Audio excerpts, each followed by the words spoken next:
there ever a scenario where exploratory testing is not suitable?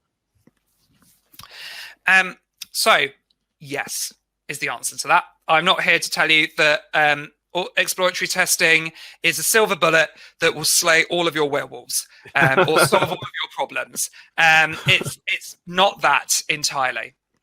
Exploratory testing does need us to be able to share information about what we're finding, which means that we have to have buy-in, that people are actually interested in the information that we're sharing with them. If you're in an environment where exploratory testing, where the information that you're giving to people just falls on deaf ears, that nobody's getting any value out of it, that you're just testing for the sake of testing at this point, then that might be an environment in which exploratory testing may not be useful. Or you might want to scale it back to maybe bug bashes and just trying to find out specific bugs that you can then share with people, as opposed to doing full exploratory testing. Another scenario may be, as I shared in the previous slide, if I explicitly know how something should work, I don't need to explore it. I already know how it should work. Instead, I might put a scripted test in place. So that, because that's going to be, automatable, it means I can repeat it. It means I can run it quickly. I can run it in a CI/CD pipeline. You can, but you might not want to do static analysis via exploratory testing. And instead, a static analysis would be looking through the code directly to actually have a look at what's going on directly in the code. You could, but you might not want to do that. Instead, you might want to use a different technique. You might want to, start implementing scripted tests around unit testing. You might want to start doing some sort of mutation testing via an automation approach. So you wouldn't use exploratory testing for everything. It's about when we want to uncover more information about our ideas, our products, our designs, and share that to enact change in what we're doing. Good times to do it is you can use it. Oh, I'll show you when you can do it. It wouldn't be a question answer if I didn't have another slide.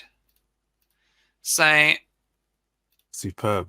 I'm just filibustering by sharing my screen all the time. So if we take an idea, if we take a timeline of when an idea comes to be, when something's developed, starting from we have the idea for what we want to do, through creating artifacts in Jira, maybe acceptance criteria, we plan for it, we might design it and develop it, which the development will mean designing unit tests, designing code, writing that code and doing the code reviews, through to the test environment and so on. Normally, we'll do our scripted testing here.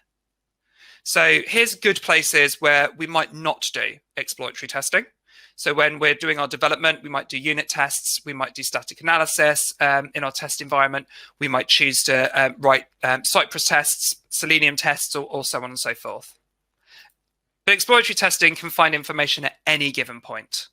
So here, at your ideation, when somebody says, I want a chair, and you might turn around and say, oh, do you want a chair? Do you want to be set up right? Are you interested in being able to lie down at all? Are you, is this a sofa? Do more people need to sit on at any point? That's a time when only exploratory testing will help as well. So there's definitely a time and a place for scripted tests and a time and a place for exploratory tests. And sometimes, as you can see in this bit here, the two can overlap. I will do a shout out. Do look at Dan Ashby's blog as well, because a lot of these slides are sort of things that he taught me way back when. I would also say, because some people will think about this as well, auditability.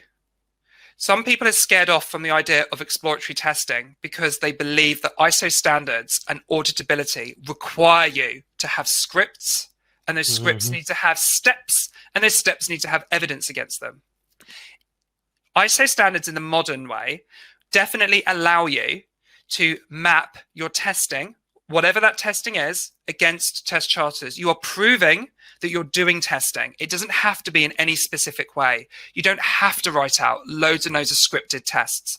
So what you can do is you can get your test rail, knock out your charters against your Jira, So explore my chair seat sizes with different sizes of people, and attach your test notes.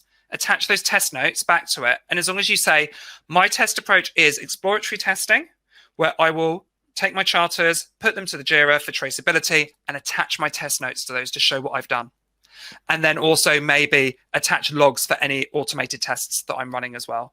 So even in an environment where you're going to be under auditing purposes, you can use exploratory testing. There's no stopping you from that.